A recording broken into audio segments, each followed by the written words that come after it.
ایران پر وجودی خطرات بڑھ گئے ہیں، یعنی اس کی ایگزسٹینشل تھریٹ ہے کہ شاید وہ وجود بھی نہ رہے اس کا۔ ایرانی حکام بارہا کہہ چکے ہیں کہ وہ کبھی بھی دھمکی اور طاقت کے زور پر ہونے والی گفتگو کو قبول نہیں کریں گے۔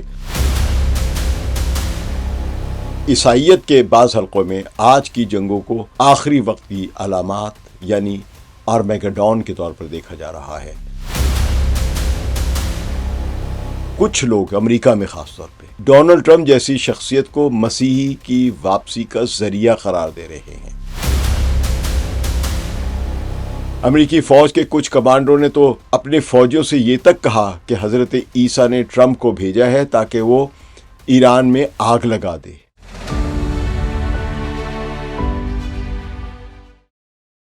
ثقلین امام کا سلام قبول کیجیے۔ گزشتہ چند ہفتوں کی نسبتاً خاموشی کے بعد امریکا اور ایران کے درمیان جنگ ایک بار پھر بھرپور شدت کے ساتھ شروع ہو گئی ہے۔ دونوں ممالک نے مسلسل چھٹے دن تک ایک دوسرے پر حملے کیے ہیں، جس میں امریکہ ایران کے مختلف علاقوں میں فوجی اور اسٹریٹجک اہداف کو نشانہ بنا رہا ہے۔ ایران وہ یہی کر رہا ہے، حالانکہ اس نے اسی دوران ایک بچوں کے کینسر ہاسپٹل پر بھی بمباری کی ہے۔ اور دوسری طرف تہران خلیج فارس میں امریکی فوجی اڈوں اور جہازوں پر جوابی حملے کر رہا ہے، اور یہ سب کے سب اس کے فوجی اڈے اور جہاز جو ہیں یہ خلیج فارس کے عرب ممالک کے سرزمین پر آباد ہے۔ تو اس دوران آپ نے ہرمز پر کنٹرول کے لیے بھی ایک زبردست کشمکش جاری ہے۔ آپ نے ہرمز کی اہمیت سے کسی کو انکار نہیں ہے۔ یہ پوری دنیا کی توانائی اور تجارت کا ایک اہم ترین آبی راستہ ہے، لیکن گزشتہ کئی دہائیوں سے اس راستے پر عملاً امریکہ ہی کا کنٹرول رہا ہے، اور وہ اپنی بالادستی کے ذریعے اسے اپنی مرضی کے مطابق استعمال کرتا رہا ہے۔ بلکہ بحرین میں جو 5th فلیٹ ہے امریکی نیوی کا، اس کو یہاں پہ لگایا ہی اس لیے گیا تھا، یعنی اس کی تعیناتی ہی اس لیے کی گئی تھی کہ آبنۂ ہرمز کی حفاظت کرے۔ تو اب جب کہ ایران پر وجودی خطرات بڑھ گئے ہیں، یعنی اس کی ایگزسٹینشل تھریٹ ہے کہ شاید وہ وجود بھی نہ رہے اس کا، اور جیسا کہ ڈونلڈ ٹرمپ نے خود بھی کہہ دیا تھا ایک مرتبہ کہ میں اس پوری تہذیب کو مٹا دوں گا، تو ظاہر ہے جب ایران یہ خطرے محسوس کر رہا ہے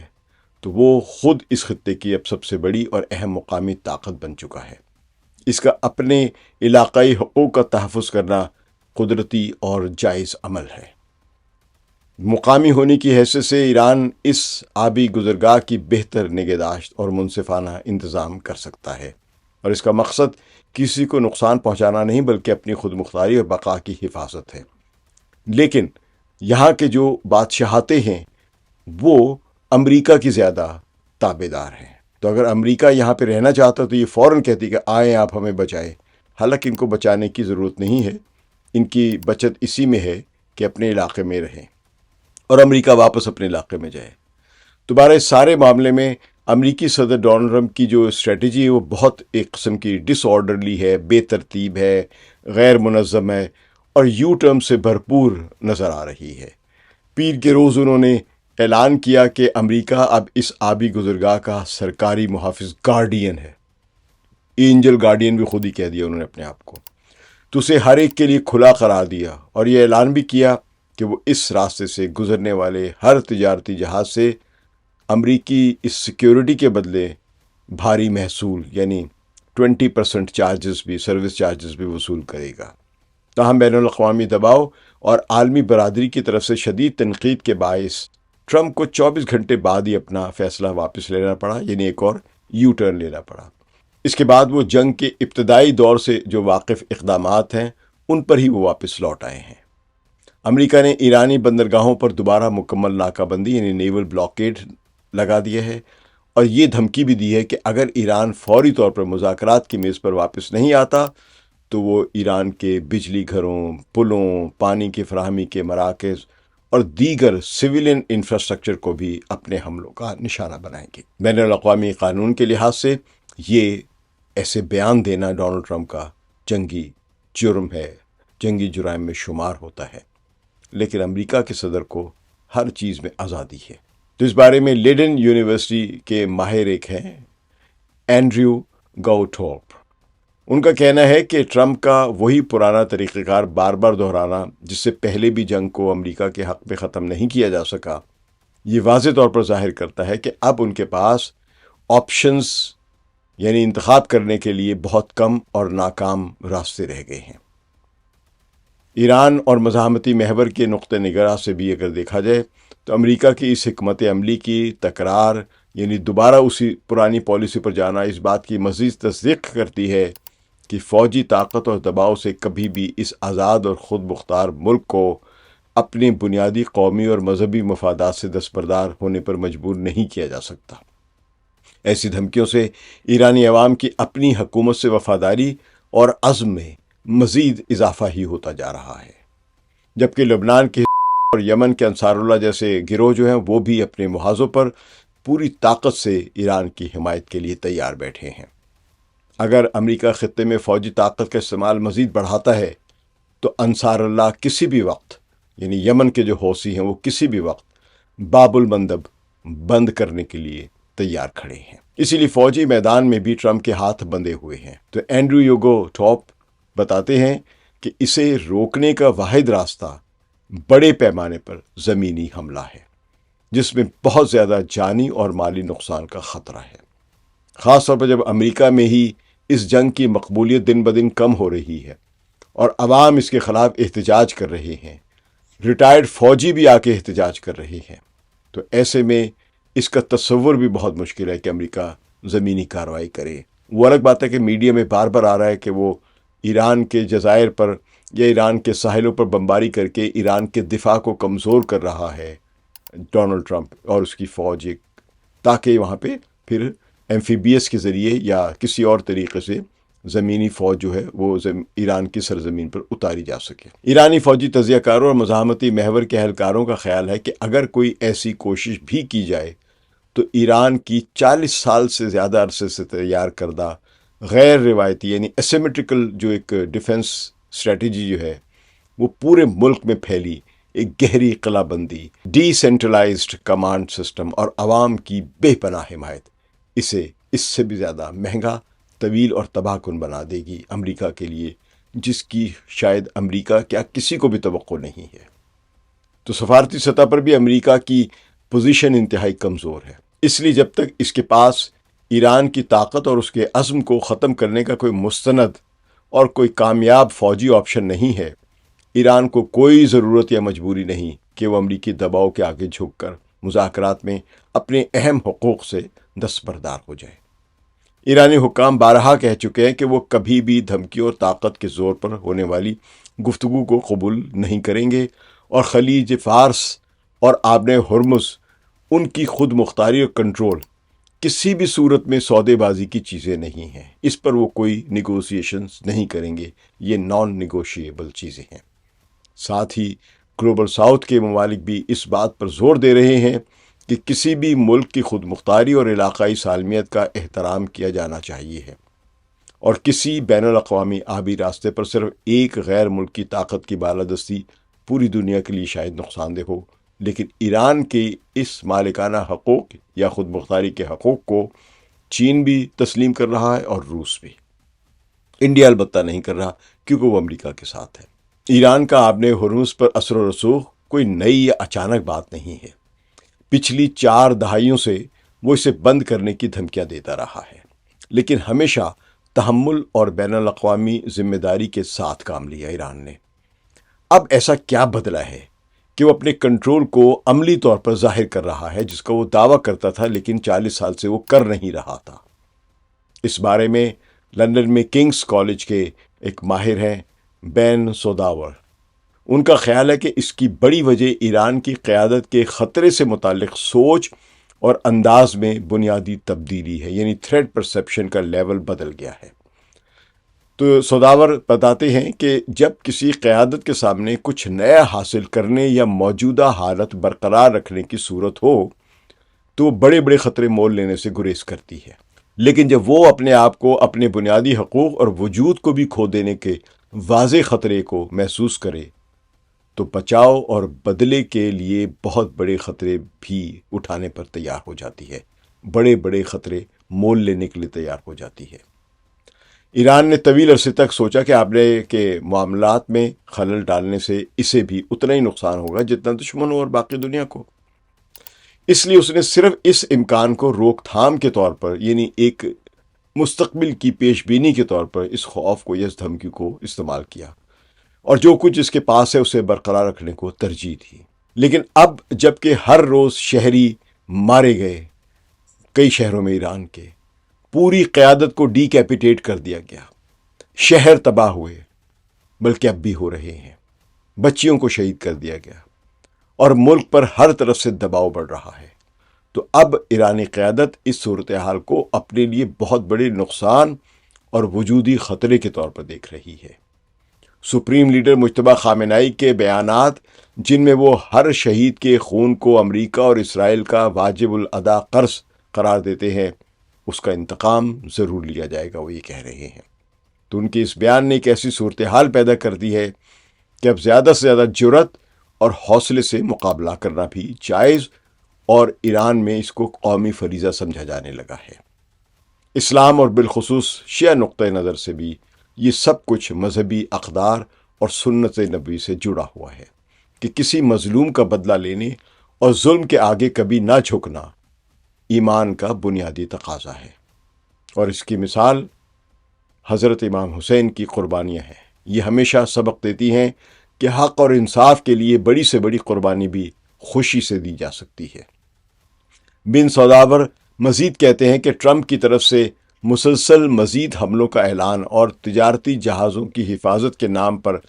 ایران کے خلاف جو ملٹری کارروائیاں کی گئی ہیں، دراصل ایسی ذہنی کیفیت کو ہوا دے رہی ہیں جو تہران کو زیادہ سے زیادہ جرأت اور حوصلہ دیتی ہے کہ وہ اپنے موقف پر پوری طرح قائم رہے۔ ایرانی اور مزاحمتی محور کے تجزیہ کار بھی اس بات سے اتفاق کرتے ہیں کہ جتنا زیادہ بیرونی دباؤ بڑھایا جائے گا، اتنا ہی عوام اور حکومت ایک دوسرے کے قریب آئیں گے، متحد ہو جائیں گے اور مزید حوصلے سے ہر صورت کا مقابلہ کریں گے، جبکہ گلوبل ساؤتھ کے بہت سے لوگ اسے طاقتور ممالک کی طرف سے آزاد اور خود مختار قوموں پر مسلط کردہ کلونیل سسٹم یا غیر منصفانہ حالات کا ایک فطری رد عمل کے طور پر دیکھ رہے ہیں۔ اس سارے ماحول میں اسرائیل کے وزیر اعظم نتن یاہو کی پالیسیوں پر بھی گہری نظر ڈالی جا رہی ہے اور دنیا بھر میں ان پر تنقید بڑھ رہی ہے۔ وہ گزشتہ برسوں سے یہ دعوے کر رہے تھے کہ وہ اپنے بے شمار جنگوں سے، جو انہوں نے جنگیں لڑی ہیں اس دوران، اس سے انہوں نے اسرائیل کو پہلے سے کہیں زیادہ محفوظ اور مستحکم بنا دیا ہے، لیکن حقیقت یہ ہے کہ ان کی مسلسل فوجی کارروائیوں نے اسرائیل کو پہلے سے کہیں زیادہ غیر محفوظ اور علاقائی اور عالمی سطح پر تنہا کر دیا ہے۔ نتن یاہو کے نظریات میں طویل عرصے سے مذہبی اور مسیحائی یعنی میسیانک رجحانات بھی نمایاں رہے ہیں، اور وہ اپنے آپ کو گریٹر اسرائیل کے خواب کا پورا کرنے والے اور مسیحی دور کی آمد کے لیے ایک اہم ذمہ دار کردار ادا کرنے والا سمجھتے ہیں، شخص جس کا اظہار وہ وقتاً فوقتاً اپنے بیانات میں بھی کرتے رہے ہیں۔ وہ اپنی کارروائیوں کو الہامی منصوبے کا حصہ قرار دیتے کہ خدا نے ان کو یہ کام دیا ہے کہ وہ مسیحا جو آنا ہے اس کے آنے کے انتظامات کریں، اور وہ کس طرح یہ انتظامات کر رہے ہیں؟ تباہی بربادی کے ذریعے، فلسطینیوں کی نسل کشی کے ذریعے، لبنان میں تباہی کے ذریعے اور ایران پر حملوں کے ذریعے۔ وہ سمجھتے ہیں کہ وہ آنے والے مسیحا کی تیاری کا حالات سازگار بنا رہے ہیں، اور ان کا خیال ہے کہ بائبل اور مذہبی کتابوں کے حوالے سے علاقائی دعووں اور فوجی اقدامات کو وہ اپنے لیے استعمال کرتے ہیں کہ دیکھو بائبل میں یہ لکھا ہے کہ مسیح آئے گا تو میں یہ سب کام کر رہا ہوں، تو جس سے اندرونی اور بیرونی حلقوں میں ان کی پالیسی پر سوالات اٹھنے اب لگ گئے ہیں۔ کچھ لوگ تو ہیں جو مذہبی جذباتی ہوتے ہیں ان کے ساتھ ہی، لیکن اب ہر جگہ سوالات اٹھ رہے ہیں۔ غزہ کی طویل ترین اور تباہ کن جنگ نے اسرائیل کی بین الاقوامی ساکھ کو بری طرح نقصان پہنچایا ہے، اور خاص طور پر ان مغربی ممالک میں جہاں کبھی اسرائیل کی حمایت ایک اٹل حقیقت اور ثقافت کا لازمی جز سمجھی جاتی تھی، اب لوگوں کی رائے میں وہاں زبردست اور بنیادی تبدیلی آئی ہے۔ لیکن ستم ظریفی یہ ہے کہ مسلمان ممالک میں ابراہم اکارڈ جیسے معاہدے کر کے عرب ممالک نے اسرائیل کے ساتھ دوستی کا ہاتھ بڑھا رہا ہے۔ یہ بڑی عجیب باتیں ہیں۔ ان تمام واقعات کے پس منظر میں تینوں بڑے یہ ابراہیمی مذاہب جو ہیں، یعنی یہودیت، مسیحیت اور اسلام کے میسینینک یعنی مسیحائی نظریات کا جائزہ لینا بھی ضروری ہے۔ یہودیت میں مسیح ایک ایسے انسانی رہنما کی صورت میں آئے گا جو داؤد کی اولاد سے ہوگا، بیت المقدس میں ہیکل کی تعمیر نو کرے گا اور پوری دنیا میں امن و انصاف قائم کرے گا۔ لیکن بہت سے یہودی اسکالرز اس کی آمد کے وقت کے بارے میں احتیاط سے کام لیتے ہیں اور کسی کو اسے جلد لانے کی کوشش کرنے کی اجازت نہیں دیتے ہیں۔ یعنی وہ نتن یاہو کے ان نظریات کو درست نہیں سمجھتے کہ کتنی بربادی کرو گے یا جتنی بھی بربادی کرو گے، مسیحا کی آمد اتنی جلد ہو جائے گی۔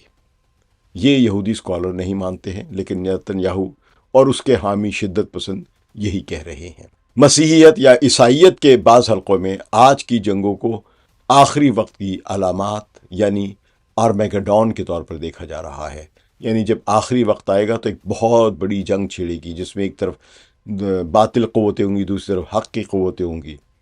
اور کچھ لوگ امریکہ میں خاص طور پہ